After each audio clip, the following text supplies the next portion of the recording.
Hi aspirants, this is విజయ ఫెంగి. నేను APPSC new CPT syllabus and pattern ప్రకారం 12 model papers అయితే design చేశాను real టైంలో మీకు ఎగ్జామ్లో వచ్చేలాగా. అండ్ దీనికి సంబంధించి ఎక్స్ప్లెనేషన్స్ మన విజయ ఫెంగి ఛానల్ ఈ కోర్సెస్లో ఈ 66 లెసన్స్ ఉన్నాయి కదా, వాటిలో క్లియర్గా ఒక ఫ్రెండ్ లాగా కూర్చోబెట్టి అయితే ఎక్స్ప్లెయిన్ చేశాను, రైట్.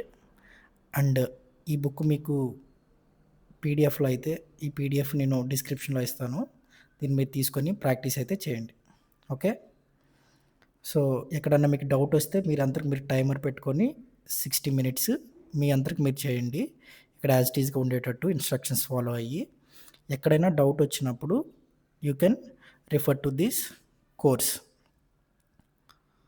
ఓకే. ఈ 66 లెసన్స్ ఉన్నవి, ఇవి నేను నీట్గా అయితే ఎక్స్ప్లెయిన్ చేశాను, covering what ever is needed for the exam, right. అన్ని నీట్గా అయితే ఎక్స్ప్లెయిన్ చేశాను. నెక్స్ట్ మనకి నన్ను నమ్మి మెంబర్షిప్ తీసుకున్న ప్రతి ఒక్కరికి సిన్సియర్లీ థ్యాంక్స్. మీకు ఎంత థ్యాంక్స్ చెప్పినా తక్కువే. Thank you for supporting me. I hope you are enjoying this book and learning these MS PowerPoint, Excel and Word with confidence. I sincerely thank you. So ఇప్పుడు మనం ఈ వీడియోలో అంతకుముందు నేను గ్రూప్ 2 రాసినప్పుడు మాకు వచ్చిన హాల్ టికెట్ ఇది. ఈ హాల్ టికెట్లో ఇన్స్ట్రక్షన్స్ ఉన్నాయి. ఈ ఇన్స్ట్రక్షన్స్ ప్రకారం మనం ఫైల్ నేమింగ్ ఎలా ఇవ్వాలనేది చూద్దాం. సో ఇప్పుడు ఫస్ట్ ఇన్స్ట్రక్షన్స్ చూస్తే మీరు ఈ హాల్ టికెట్ని అయితే ఖచ్చితంగా తీసుకెళ్ళాలి along with 1 original ID. And మీరు ఇంకేదన్నా తీసుకెళ్ళొచ్చు అంటే ఒక అనలాగ్ వాచ్ అయితే మీరు తీసుకెళ్ళొచ్చు ఇఫ్ యూ వాంట్. మీరు అక్కడ ఉండేవాళ్ళు మీకు హెల్ప్ చేస్తారు, టైం చెప్తారు. మీకు కావాలనుకుంటే అనలాగ్ వాచ్ మాత్రమే తీసుకెళ్ళండి. Hall ticket and original ID necessary. Exam హాల్కి కొద్దిగా ముందుగా వెళ్ళండి, సో మీరు ప్యానిక్ అవ్వకుండా ప్రశాంతంగా ఉండొచ్చు. సో ఇప్పుడు మనకి create a folder on desktop with your hall ticket number. So మనకు హాల్ టికెట్ నెంబర్తో ఒక ఫోల్డర్ని డెస్క్టాప్ మీద క్రియేట్ చేసి దానికి సంబంధించి ఆ ఫోల్డర్లో ఈ 5 ఫైల్స్ ఇలా ఉండేలాగా ఇవ్వమని చెప్పారు, ఆల్రైట్. అండ్ పార్ట్ ఏలో మనం ఎలా ఎంటర్ చేయాలో కూడా చూద్దాం. సో ఇప్పుడు నేను డెస్క్టాప్ మీద మీకు ఒక సిస్టమ్ అలాట్ చేస్తారు కదా, ఆ డెస్క్టాప్ మీద రైట్ క్లిక్ ఇచ్చి న్యూ అనే ఉంటుంది, అక్కడ న్యూ దగ్గర ఫోల్డర్ మీద క్లిక్ చేయండి. మనకి ఇక్కడ ఫోల్డర్ వస్తుంది, అక్కడ నీట్గా మీ హాల్ టికెట్ని అయితే మీరు ఎంటర్ చేయండి, రైట్. సో మీ హాల్ టికెట్ని మీరు పట్టండి, అదర్వైజ్ మీ హాల్ టికెట్ మీద కూడా మీ నెంబర్ ఉంటుంది కాబట్టి దీన్ని ఇక్కడ చాలా జాగ్రత్తగా వేయండి. ఒక నెంబర్ మిస్ అయినా అది మీదే బాధ్యత అవుతుంది కాబట్టి చాలా నీట్గా వేయండి. వెరిఫై చేసుకోండి మీరు ఎంటర్ చేసిన తర్వాత కూడా. అండ్ ఆ ఫోల్డర్ని డబుల్ క్లిక్ చేసి ఓపెన్ చేసి ఇక్కడ మీరు మనకి హాల్ టికెట్లో చెప్పినట్టుగా మొత్తం 5 ఫైల్స్ అయితే క్రియేట్ చేయాలి, right. First file is part A, అది మనం ఎంఎస్ ఎక్సెల్లో చేయమని చెప్పారు పార్ట్ ఏది. సో ఫస్ట్ ఫైల్ అనేది ఎంఎస్ ఎక్సెల్ ఉండాలి. Second question on MS word, third question అంటే మనకి పార్ట్ ఏ అయిపోయిన తర్వాత first question on MS word, second question on MS word, third question on MS XL and fourth question on PowerPoint, right. So ఇప్పుడు మొత్తం మనం 5 files అయితే create చేద్దాం. దానికోసం రైట్ క్లిక్ ఇచ్చి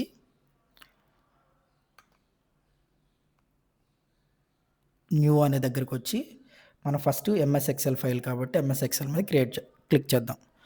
1 డాట్ స్పేస్ ఇచ్చి మీ hall ticket number,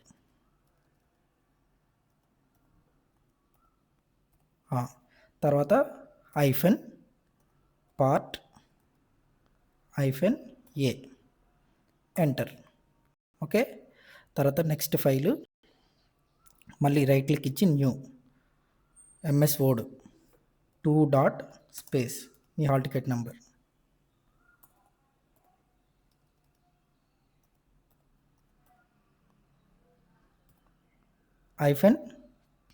-Q1 enter, right. మూడోది 3 డాట్ స్పేస్ 10 మీ హాల్ టికెట్ నెంబరు -question 2, ఈ 2 ఎంఎస్ మీద అయిపోయిన తర్వాత మూడో క్వెషన్ ఆన్ ఎంఎస్ ఎక్సెల్. కాబట్టి రైట్ క్లిక్ న్యూ దగ్గరికి వచ్చి ఎంఎస్ వర్క్ షీట్ తీసుకోండి. 4 డాట్ స్పేస్ మీ హాల్ టికెట్ నెంబర్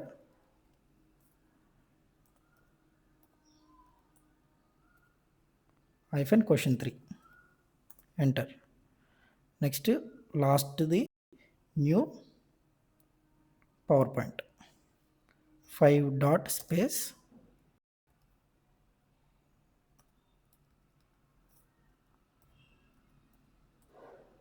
-question 4 అంతే.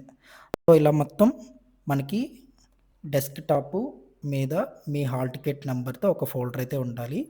ఆ ఫోల్డర్ని డబుల్ క్లిక్ చేసి ఓపెన్ చేసినప్పుడు ఇందులో మొత్తం 5 ఫైల్స్ అయితే ఇలా నేమింగ్తో ఉండాలి. సో మాకు వచ్చినప్పుడు ఇలా ఇచ్చారు. మ్యాక్సిమం మీకు కూడా ఇన్స్ట్రక్షన్స్ ఇలాగే ఉంటాయి. ఇక్కడ గమనించండి, this is not underscore, this is hyphen. All right. So as it ఈస్గా మనం ఇక్కడ ఉన్నట్టయితే ఇన్స్ట్రక్షన్స్ ఫాలో అయ్యి ఇచ్చాం. సో ఇక్కడ మనకి each answer file of the question to be named with your hall ticket number and to be saved in the created folder only. ఆ ఫోల్డర్లోనే ఉండాలి. మీరు ఇంకెక్కడ అవుట్ సైడ్ క్రియేట్ చేసి ఎక్కడో పెడితే కుదరదు. ఇలా చేస్తే మనకి ఇప్పుడు మనం చూసాం కదా, ఈ 5 ఫైల్స్ ఆ ఫోల్డర్లోనే ఉంటాయి. ఆ ఫోల్డర్ కూడా డెస్క్టాప్ మీద ఉంటుందన్నమాట. సో మనం ఇప్పుడు నేను చెప్పినట్టు ఫాలో అవ్వండి. సో నెక్స్ట్ మనం పార్ట్ ఏ ఎలా చేయాలంటే, పార్ట్ ఏ మనం ఎంఎస్ ఎక్సెల్లో ఉంది కదా, 1.d 2.c అట్లాగా, అంటే ఒకటో క్వశ్చన్ అట్లాగా, రెండో క్వశ్చన్ అట్లాగా అని చెప్పి ఉంటుంది మనకి. ఒకసారి మనం రైట్ మన బుక్ చూస్తే లెట్స్ సే క్వశ్చన్ పేపరు ర్యాండమ్గా ఏదో ఒకటి ఈ this is question paper 10.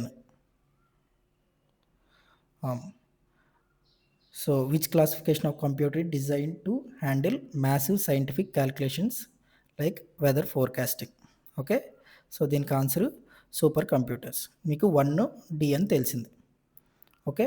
So అప్పుడు మీరు మన కింద క్రియేట్ చేసిన ఫోల్డర్ ఉంది కదా, ఆ ఫోల్డర్లో ఇది ఫస్ట్ది ఎంసీక్యూస్ పార్ట్ 1 దీన్ని క్రియేట్ చేసి లెట్స్ ఇక్కడ క్వశ్చన్ నెంబర్ అని ఇవ్వచ్చు,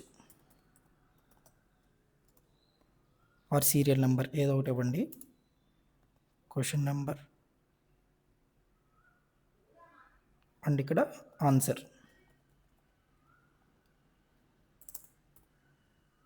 రైట్. సో ఇక్కడ మీకు 1 డాట్ ఎంటర్ చేస్తే ఆ డాట్ అయితే పడదు, ఎందుకంటే ఇక్కడ మనం అంతకుముందు వీడియోస్లో కూడా చూసాము కోర్సులో. ఇది ఇక్కడ జనరల్లో ఉంది. జనరల్ అంటే మనం నెంబర్ ఇస్తే నెంబర్ లాగా అలా తీసుకుంటుంది అనమాట. సో ఈ కాలం మొత్తాన్ని సెలెక్ట్ చేసుకొని మీరు దీన్ని టెక్స్ట్ కింద మార్చాలి. ఓకే, టెక్స్ట్ కింద మార్చారు. ఇప్పుడు 1 డాట్ ఎంటర్. సో ఇక్కడ అప్పుడు డాట్ అయితే పడుతుంది. 2 dot enter, 3 dot enter, 4 dot, 5 dot, 6 dot. Okay, ఇలా 20 వరకు మీరు ఎంటర్ చేయండి.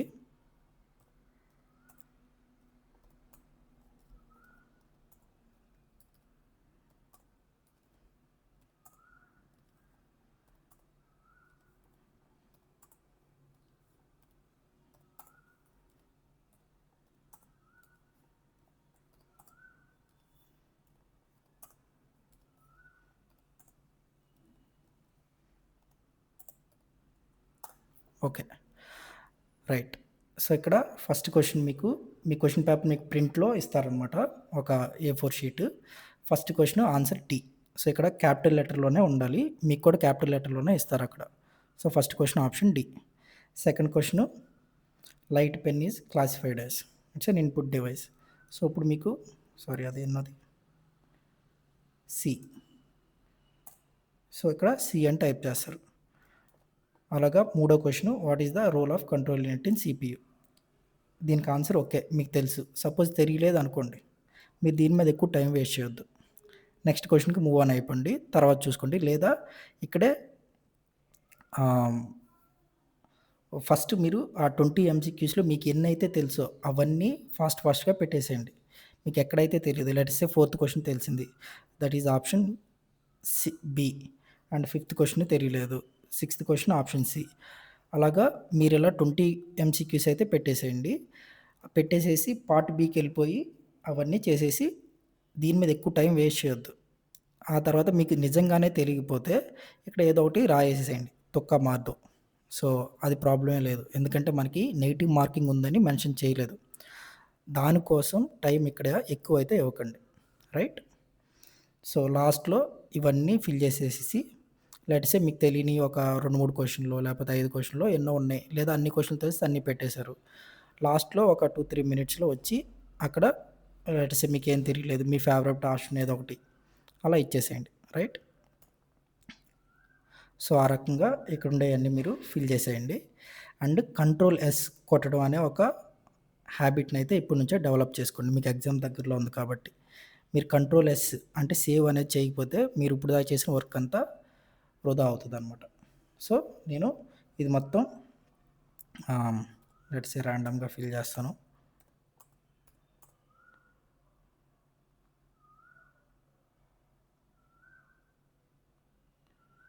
ఓకే, అలాగా సంథింగ్ ర్యాండమ్గా ఫిల్ చేశాను. మళ్ళీ కంట్రోల్-S ఎప్పుడు అయిపోయినా సరే ఎవ్రీ 1 మినిట్ 2 మినిట్స్కి ఒకసారి కంట్రోల్-S ప్రెస్ చేయడం అనేది అలవాటు చేసుకోండి. సో దట్ మీ వర్క్ అనేది అలా సేవ్ అవుతూ ఉంటుంది. ఈ ఫైల్ అయితే అయిపోయింది, దీన్ని ఇప్పుడు క్లోజ్ చేయొచ్చు. ఆల్రైట్, ఎగ్జామినర్ ఎవాల్యూట్ చేసేటప్పుడు ఏం చేస్తాడు, డెస్క్టాప్ మీద ఉండి మీ ఫైల్ని ఓపెన్ చేస్తారన్నమాట. ఓపెన్ చేసి పార్ట్ 1 ఈ ఫైల్ని ఓపెన్ చేసి ఓకే ఇవన్నీ ఉన్నాయా లేదా చూస్తారు. Okay, right.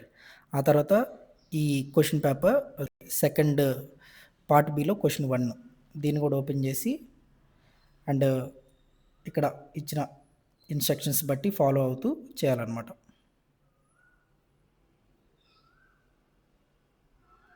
సో ఇది యాజ్ టీజ్గా ఉండేలాగా డిజైన్ చేయమని చెప్పాను.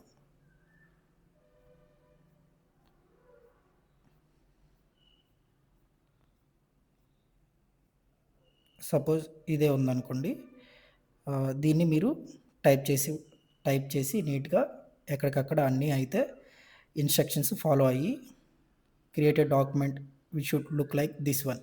సో ఇది యాజ్ ఇట్ ఈస్గా ఎలా ఉందో అలాగా వచ్చేలాగా మీరు చేయాలన్నమాట, ఇన్స్ట్రక్షన్స్ ఇక్కడ ఫాలో అవ్వకుంటూ. That is question 1. అండ్ మీరు క్వశ్చన్ 1 అయితే ఖచ్చితంగా చేయండి, ఎందుకంటే ఇక్కడ మనకి అఫీషియల్గా this is the official CPT notification from the APPSC. ఇక్కడ ఏమన్నారంటే మనకి పార్ట్ ఏ 20 మార్క్స్ అయిపోయిన తర్వాత పార్ట్ బిలో క్వశ్చన్ 1లో ఇది ఎంఎస్ వర్డ్కి సంబంధించింది. అంటే ఎవాల్యుయేటింగ్ టైపింగ్ స్పీడ్, డైరెక్ట్గా టైపింగ్ స్పీడ్ని ఎవాల్యుయేట్ చేయరు, కానీ ఈ క్వశ్చన్ని చేసిన వాళ్ళకి టైపింగ్ స్పీడ్ ఉందని అర్థం అనమాట, right? And this may be made mandatory for qualifying based on the norms existing. మీరు ఇప్పటికే కోర్స్ అది తీసుకొని నీట్గా నేర్చుకున్నారు and practicing of the typing కూడా మీరు బాగా చేస్తున్నారు. సో ఈ ఫస్ట్ క్వశ్చన్ అయితే మిస్ చేయకండి, ఆల్రైట్? ఫస్ట్ క్వశ్చన్ మీరు ఖచ్చితంగా అటెంప్ట్ చేయండి, నీట్గా చేయండి. అండ్ ఇంకో విషయం ఏంటంటే ఇక్కడ సపోజ్ మీకు నేను ఇక్కడ కొన్ని ఇన్స్ట్రక్షన్స్ ఇచ్చాను అండ్ అక్కడ మీకు రియల్ టైంలో కూడా కొన్ని ఇన్స్ట్రక్షన్స్ ఉంటాయి. Let's say set the line, ఇదంతా మీరు టైప్ చేశారు, అందులో మొత్తం ఇక్కడ 5 ఇన్స్ట్రక్షన్స్ ఉన్నాయి. అందులో third instruction set the line spacing for the entire document 1.5 lines అన్నాడు. సో ఇది ఒక్కటి మీకు తెలియలా, కానీ మిగతా ABDE ఇవన్నీ చేశారు, లేదా ఈ ఆప్షన్ తెలియలేదు మీకు, మిగతా 4 చేశారు. వాటర్ మార్క్ ఎక్కడుందో తెలియలేదు, ఎగ్జాంపుల్ తెలుసు మీకు అనుకుందాం. సో దీని గురించి ఇక్కడ టైం వేస్ట్ అయితే చేయకండి. సో ఇది మొత్తం చేశారు కాబట్టి లిబరల్గానే వాళ్ళు దిద్దుతారు. ఆ ఒక్క చిన్నదానికి సంథింగ్ కొన్ని మార్కులు కట్ చేయొచ్చు, కానీ ఎంటైర్ క్వశ్చన్ అయితే డిస్కార్డ్ చేయరు. సో మీకు ఎన్నొచ్చో అవన్నీ క్వశ్చన్ పేపర్ నీట్గా చదివేసేసి అటెంప్ట్ చేసేసి నెక్స్ట్ క్వశ్చన్కి వెళ్ళిపోండి, ఎందుకంటే అక్కడ టైం ప్రెజర్లో ఉంటాం మనం. సో ఈ నెక్స్ట్ క్వశ్చన్కి వచ్చేసి ఇందులో మీరు ఎంతవరకు చేయగలరో అంతవరకు చేసేసేయండి, ఫుల్గా చేసేస్తే ఓకే. ఆ తర్వాత థర్డ్ క్వశ్చన్ వచ్చి ఎంఎస్ ఎక్సెల్లో మీరు ఎంతవరకు చేయగలరో అంతవరకు ఇన్స్ట్రక్షన్స్ చూసి చేసేయండి. ఎక్కడన్నా కుదరకపోతే ఏదన్నా 1-2 మిస్ అయితే దట్స్ ఓకే, దానికోసం ఇదేం చేయాలి, అదేం చేయాలి అని చెప్పి ఎక్కువ కంగారు పడి మిగతా క్వెషన్‌కి ఇవ్వాల్సిన టైంని దాన్ని ఒక్క దగ్గర కిల్ చేస్తే మీరే నష్టపోతారు. సో, స్మార్ట్‌గా ఆలోచించి నీట్‌గా ఎంతవరకు చేయగలరో అంతవరకు చేయండి. అది అసల ఇబ్బందేం కాదు. సో, లిబరల్‌గానే దిద్దుతారు. రైట్? సో, ఇది నా హాల్ టికెట్ అప్పుడొచ్చినప్పుడు మాక్సిమం మీకు కూడా ఇలాంటి ఇన్‌స్ట్రక్షన్సే ఉంటాయి. ఇలాంటి నేమింగే ఇవ్వమని చెప్తారు. సో, మీరు ఇన్‌స్ట్రక్షన్‌ని చాలా నీట్‌గా చదవండి. కొంచెం డిఫరెంట్ ఉన్నా I don't know. But instructions నీట్‌గా చదివి ఏదైనా డౌట్ వస్తే ఇన్విజిలేటర్‌ని అయితే అడగండి. That's it for this video. నేను మెంబర్స్ కోసం ఒక వీడియో ఇంకోటి అప్లోడ్ చేస్తాను ఎలా చేయాలనేది. Thank you very much. All the best for your exam. Piece.